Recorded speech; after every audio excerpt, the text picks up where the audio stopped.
Alright guys, we are back with some more MX versus ATV Legends, and today we've got the brand new 2024 Denver Supercross to check out. So similar to what we usually do, we will get the intro, kind of a track walk with the camera, go over the details that Rainbow Studios has given us in this track and stadium. And yeah, then we'll get to the gameplay and the different laps and lines that we have to go over and whatnot. The track's pretty cool. It's a bit longer than I was expecting, and kind of a technical, tricky track, if you will, but we are using the new graphics kit, the updated 2024 version for Star Racing Yamaha, and the new gear set. I didn't really use it in the update video, so we'll use it today, but let's just jump into it and check out 2024 Denver. Okay, so we've got 2024 Denver here, a football stadium again. The track, I said it already, I believe I did, but it's a bit longer and more technical than I thought it would be when I first tried it out. So the rhythm lane just to the side of where the finish line is, that rhythm lane is kind of tricky. This first rhythm lane into the step-on, step-off Supercross triple, not too difficult. There are different ways through it, but this rhythm lane, a lot of different ways through it, and I tried to show you as many as I could. There's probably different ones out there that I couldn't get, but for the most part, I feel like I did hit most of the best ways through it. And then we have a bunch of back and forth across the start straight just to, I suppose, add time, the lap times and whatnot. And the whoops this time, not too difficult. And then we have the sand section, and that's kind of the track walk. So it's fun and more challenging than I thought it would be. So let's just jump into it and check out 2024 Denver. Getting right into the gameplay, we have 2 laps in time attack with the tough block, so you can see the track and understand the layout and where it goes, because that back and forth actually across the start straight, I could tell where it was going, but I went to time attack basically right away because just to have the outline there, so you don't get lost and whatnot. So that jumping over the table quad out, pretty easy. I would say this is probably my best lap I did. Being able to jump inside off that quad and hook that rut felt very good. Just kind of, very good. It felt very, very good. And it was pretty fast, and this was my best timed lap. Now, I do feel like I did get a couple in free ride that may have been equivalent to what this one was, but it was in free ride, so we didn't have a time on it. But I got a 58.42. Yeah, 58.42. This lap is very similar, a bit slower, but very similar to what we just did. So here, I did it one time. I was able to step on to the top of that stepped table and then step off and double, but I couldn't do it consistently. I don't have it in the video, but it is an option. Here we go, over the table, quad, again, go for the triple, step off. Now you can quad triple, but I do not feel like that would be better because you would be tripling into the corner off that bigger jump. So I feel like the way I was doing it was probably the best way. There probably is a bigger line in that section that I don't even know about, but that was the best way around the track for my skill level, I guess I should say. Very casual, kind of average player. So 2 laps, very similar. Now we switch over to a really big part of the video. I actually got 3 decent laps together that were all different.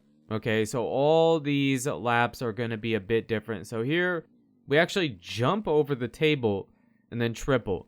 I don't know if it's better. Again, it's in free ride, so I never tried to time attack any of this stuff. And then I believe we go for the inside here, try to step off, but I completely ruin it. But there you can see you can kind of do one of those jump across a corner. I don't feel like you would actually cut the track there, so that's kind of an interesting line. I mean, even if you hit the triple over the table and then triple instead of quad, you could have that double, kind of a hip double, I guess, into the next section and completely bypass that corner. That might be faster. I don't know. Again, didn't time attack, but it felt kind of cool. So even though this lap wasn't that great, I did want to show you because it was a bit different. And we just go right into the next one. I was really pretty happy that I was able to get 3 consecutive laps that were okay. We go back to the same way we were doing this before, but where it's a bit different will be in that big, long rhythm lane. We hit this kind of the same. I believe we actually was trying to step on, step off, but I messed it up. We quad, get the rut, go double, go quad again, double. Now, I don't care if that line isn't as fast as the other one I was doing on the opening 2 laps. That felt good. I would say these 3 laps were probably the most fun ones I was able to do, even if they weren't the best, the fastest. I mean, I'm not the fastest player. I'm not a great player anyway. So for me, it's about what feels good, what's fun, not even about necessarily what's consistent, what's fun to do in the game. Video games are meant to be fun. If you're a pro and, you want to sweat it out real hard and go for really fast lap times, great. That's awesome. It's fun for me to watch some of those really fast players, burn off a hot lap. But for me, no, I don't really want to sweat it out. I just want to play it and have fun and, throw some whips and just enjoy the game. Here we are able to do it again, I believe. I don't know if I get the quad. Yeah, we got the quad in the middle. Double. Again, it probably isn't as fast as what the first 2 laps were, but very fun to do. I encourage you guys to try it out. If you have a different line other than what you're seeing in the video, because by the time you see this video, it should be out shortly. It probably won't be out live the exact time you see the video. You'll probably see the video first, but it should be out within the next, 2, 3, 4 hours, whatever. So, yeah, 3 different laps, all a bit different. Had a bunch of fun with those lines in particular. And again, I was able to step onto that table and then step off, but I was only able to do it a couple times, and I couldn't get it together with a full lap. So, yeah, this is kind of what I decided to go with. And then stepping onto this table and stepping off was actually pretty difficult. I couldn't really get the hop off that table to step off that good. Now, I did get it a couple times already, and I show you at the end again, but yeah, it was a bit tricky. So Denver, lap times longer than I expected.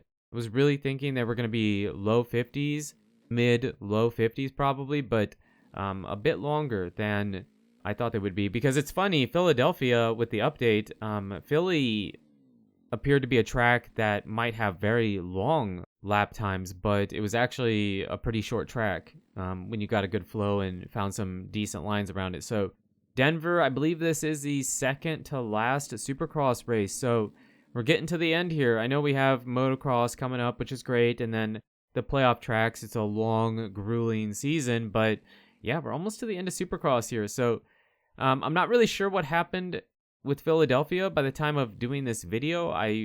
Philadelphia hasn't happened yet. Rainbow Studios, thank you. I'm lucky enough to get some early access to some of this stuff to be able to show it to you the day it comes out and whatnot. But yeah, Philly hasn't happened yet, so I don't really know how that race went. I'm doing this on, what's today, Friday. We haven't even had the Philadelphia track race yet, so kind of weird. But yeah, Cooper Webb, I believe, is 5 points back. I just want to kind of do a short little talk about the race and what we knew or what we know. Jet looks fantastic. I mean, he was just, by far and away faster than everybody else from, well, I don't even remember what the race was the weekend before. Nashville. I couldn't remember what track we were at before Philly, because Philly hasn't happened yet when I'm doing this video. So talk about Nashville. Jet was in complete control, by far and away the fastest guy out there. Got first, Tomac got second, and Webb got third. Webb is 5 points back. Just feels like Jet's in complete control right now with 3 rounds left if you count Philly. So yeah, Roxon, probably the craziest news. I mean, his shock just explodes and then he goes down. He's out for the rest of the season. And then Sexton, KTM said a rock hit his throttle or whatever. But Sexton's okay. But really only Webb still in the championship, so we'll see what happens. Let me know in the comments what you guys think. I'd be really curious to see. But you guys and girls are absolutely amazing. Thank you so much for the support on the channel lately. It really does mean a lot. And until the next video, take it easy.